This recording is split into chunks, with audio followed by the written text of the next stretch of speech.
Hello, I'm Tom Morrison. I'm an engineer that works exclusively with old buildings, and I've been fortunate enough to be involved with the Doucette Hennessy House.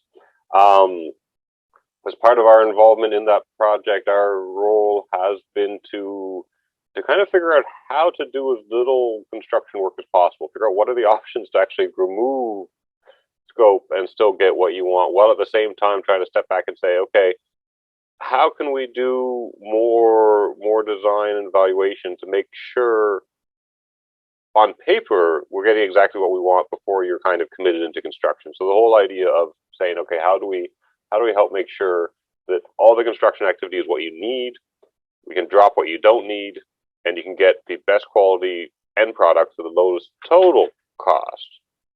And that's kind of where we come in to try and find innovative solutions. We have also been fortunate to work with some great contractors on this site.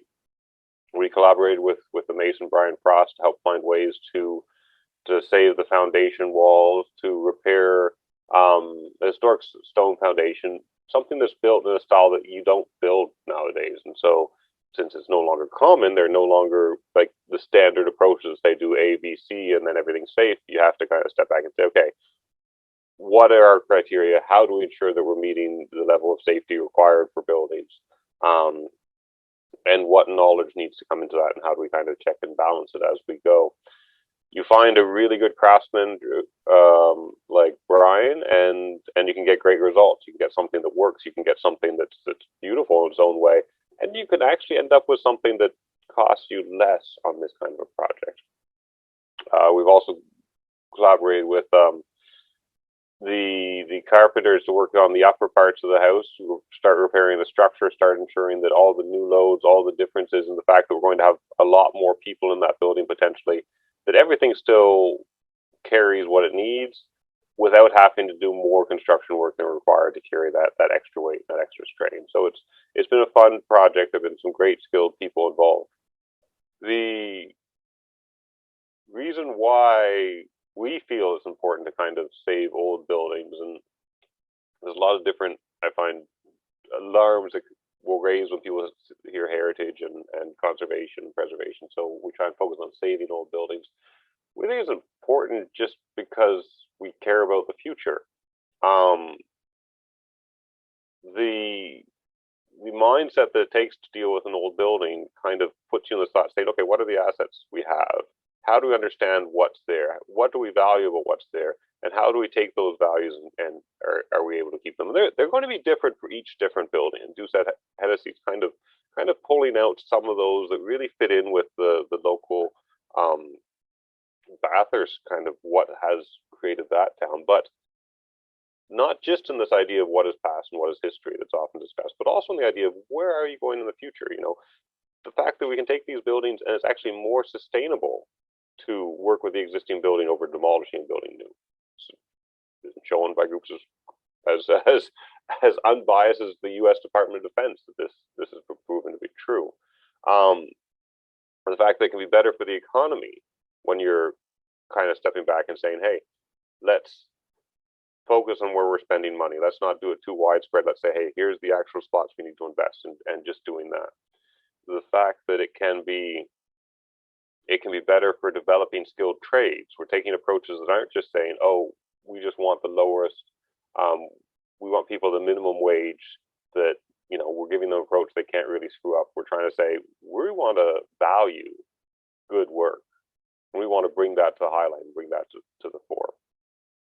Um, and the fact that you're valuing the communities. I mean, no one wants to live in somewhere where everything is the exact same.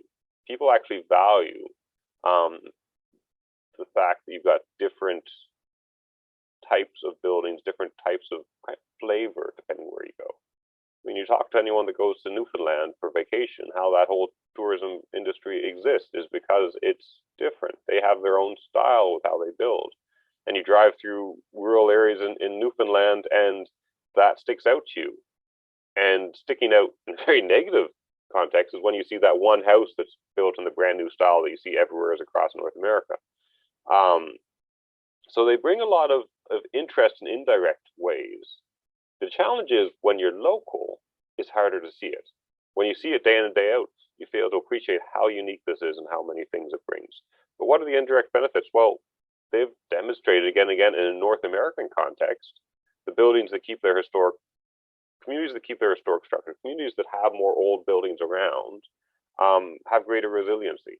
That the youth are more interested in staying in the long term to be there, raise their families there. That they have more entrepreneurs.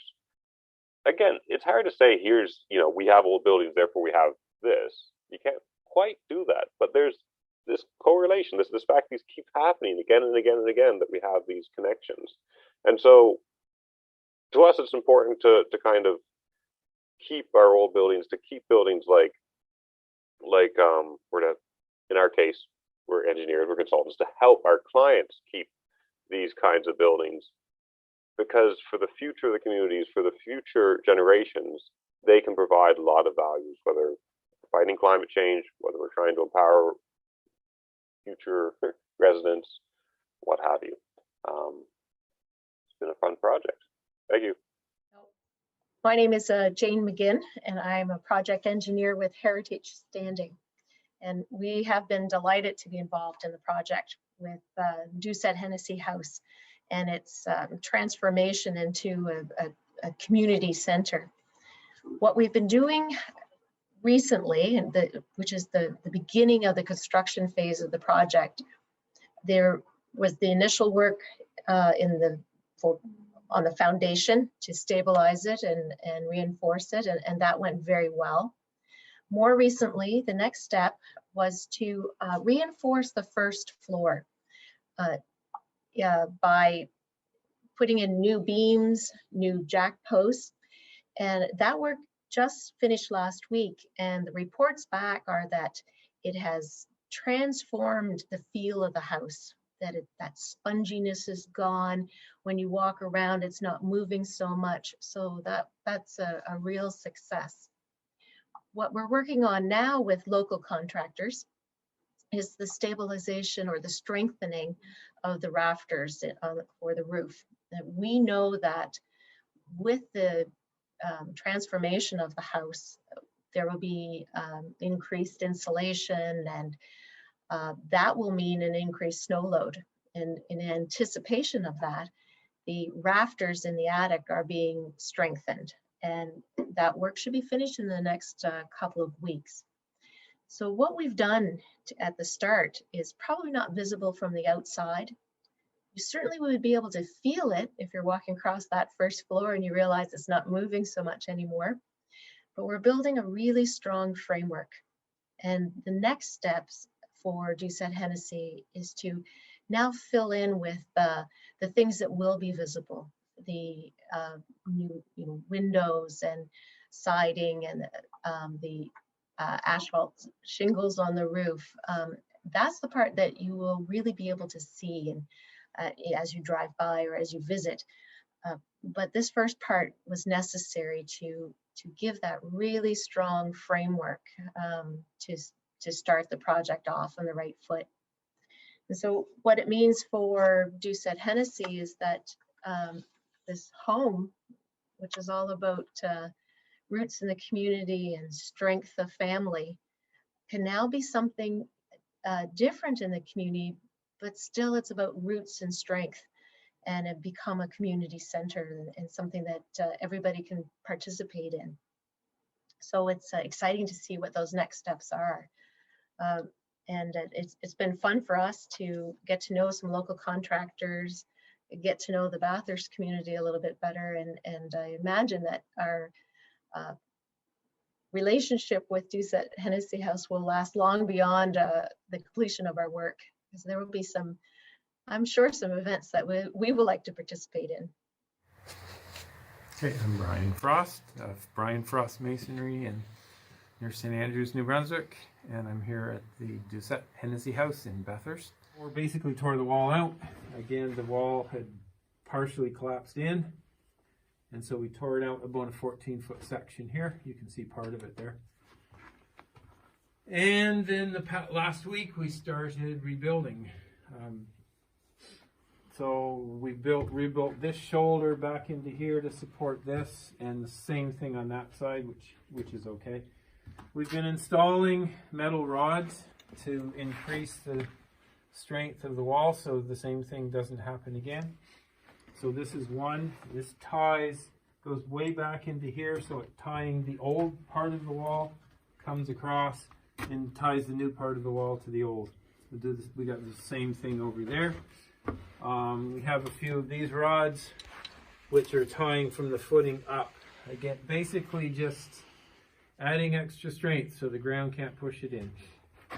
It's pretty traditional stonework where we're using primarily the same stones that we had when we tore it out. We've just brought in a few more stones from Shediac area.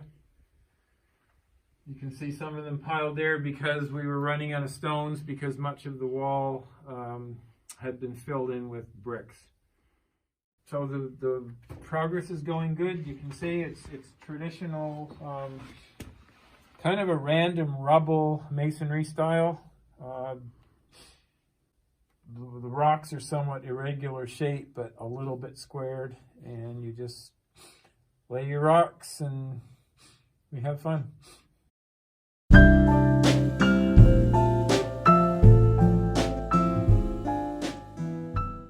name is Greg West, and the company is the same name, I guess. It runs under a sole proprietorship. So I live in Bathurst, New Brunswick. I was approached by Tom Morrison to do some work for the Doucette Hennessy house, and here we are now. So what we're doing is we've done work in the basement to reinforce the floors so that it could take a bigger workload. The old design of the house was made to bear a family, and turning the Doucette Hennessy house into a community center would require more weight on the floors than that. So we've added some structural weight, some structural members in the basement to help add support to that structure. We used engineered lumber downstairs rather than the old conventional wood beams because of the size they would have had to be in order to replace, to be what was existing. So we've used LVL beams, 2-ply, with additional supports using more jack posts, more in shorter spacing, so that we'd be able to bear more weight and have less height in the beams and the. So it's a smaller size lumber, easier to work with, and it comes in full length, so you get the full span of the building without having any interruptions in the wood. After the site visits by Tom Morrison and his associates, that the floor was much less bouncy. It's a much stiffer floor, and that it seems to have straightened out some issues. Although we can't bring everything back to a straight setting because it's just too much to. I don't think the structure would be able to bear being lifted that much. In the attic, because of the new design, what they want to do with the center, they have to add insulation in the attic and that. So the snow load in northern New Brunswick is quite high. Therefore, once we insulate the attic, the additional weight of the snow on the roof would probably put too much strain on it. So we're adding additional support by adding 2x10 lumber on each rafter to be able to bear the weight. And also we're adding steel cables to hold it together so that it wouldn't separate. And eventually be able to remove a section of the ceiling to be able to have a higher ceiling in that section to be able to have a bigger room, maybe a meeting room or some type of utility room. It's not conventional. You have to work with what's existing without compromising the, let's say, the heritage part of it. You want to try to keep as much as the building to its original state, I guess.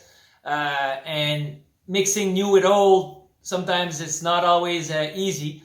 There's always a challenge because nothing is straight, nothing is the same size. The dimensional lumber is sometimes off by fractional amounts, but at the end of the day, we're always able to work with with what we have and try to make it the best possible to keep the heritage.